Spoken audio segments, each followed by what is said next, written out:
Hi, in this video I am going to show you the difference between inline and block element, and I will also discuss a little bit about inline block element, right? So this is the most important topic that maybe you would not able to see practically, but in this video you will find out the practical example. Means on the console screen I will show you that how this is inline and how this is block. So firstly, you may have seen a basic difference of inline and block, which is height, width and new line. Means in block elements they have height and width, and once you will write the block element, other than that if you are writing after that, that would be on the new line. So these are two basic difference between inline and block, and inline has not this particular feature, which is height, width and new line, right? So let me show you few examples of block and inline elements. So on the left sides these are block elements, on the right side these are inline element, and you may have seen all these tags. Actually I have already discussed in my previous videos, and if you haven't seen those videos, please see those videos so that you could able to find out some important concepts. So in the right hand side you are looking on these tags which are in different color. So what does it mean? Actually these are inline elements, right? But we can make them block element, right? So if you are making these inline element into the block element, then these will be considered as inline block element. So this I would discuss in the CSS training, but for now I am just giving you the difference between block and inline element, right? So all these you have to consider that these are inline elements for now. So now let's proceed further to a practical example. So I have Notepad++. So in Notepad++ I have a simple structure of HTML open and HTML close, head tag open, head tag close, title tag. Inside of it I have written you can say that inline and block, and here head tag close, and then body tag open and body tag close, right? And on the console screen you will see that there is nothing. Right now we haven't any output, and now let me show you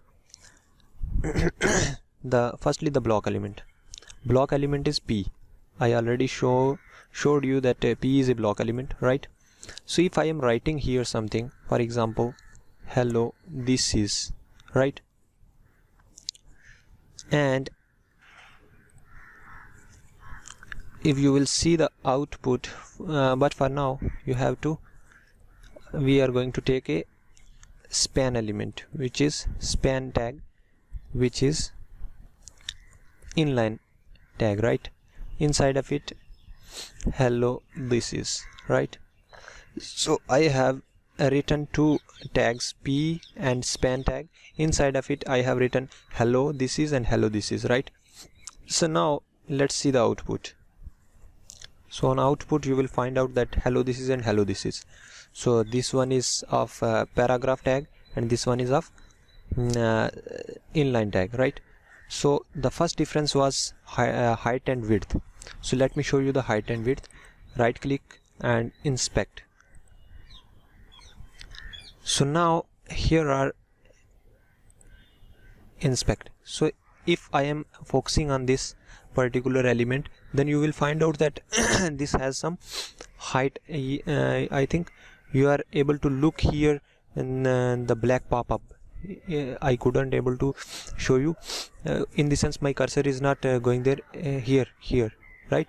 So this black pop-up is showing 253.8 width into 13.8 height. So this means this element has the width and height. So if you will go to the second element, this, you will not find any width and height. Are you looking? This has not the, this has the red color. This red color is height and width, right? And this blue color shows the height and width of actually the text size. This is not the height and width of P tag, right? And in this has only the size of the text. it has not any height and width of its own, right? So it only wrap up the space in which it is existing, means as much space as the text has needed it consume, not other than that, but it consume the whole block throughout the line, and it has also the height and width, right? So this was the basic difference, right? And next difference was the new line concept.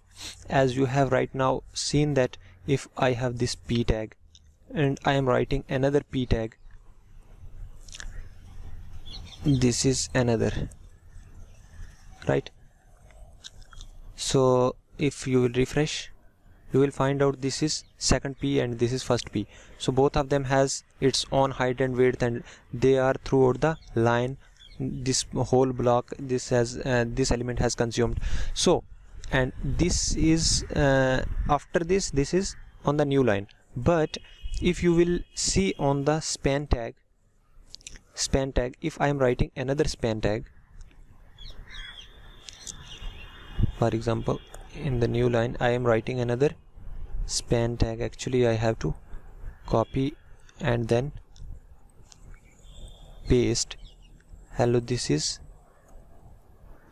another span, right? So now let us see the output. So you are looking at hello this is, and hello this is another span.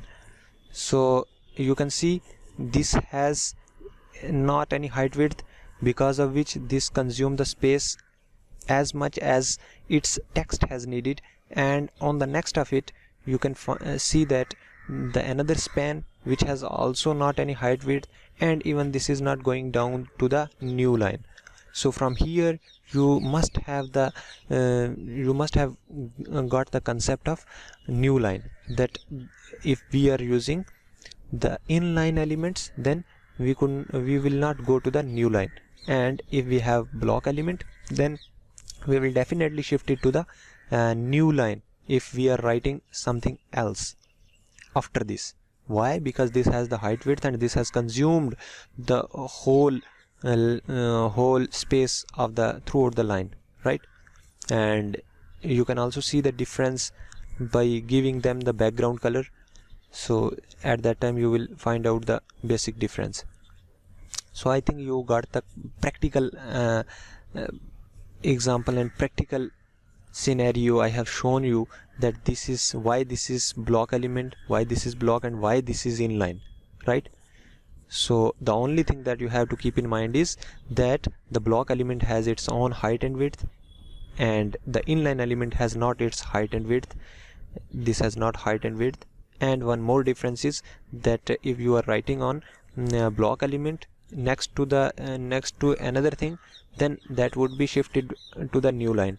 But if you are using an inline element, and if you are writing something else on the next of that inline element, then that would not be shifted to the new line. Why? Because this is inline, and this has the property that this would not break the line, right? But the block element definitely break the line. So this was the practical example. I think you got the concept.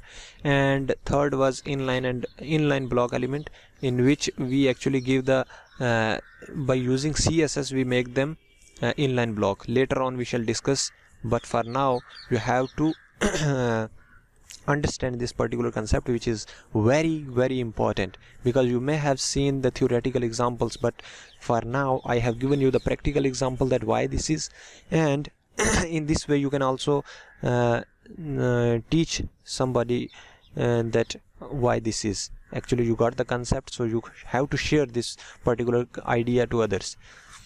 And so I think you got the concept, and this video was very, very much fruitful. So you have to share this video to others, and most importantly you have to subscribe this channel and like this video and share with others. So thanks for watching.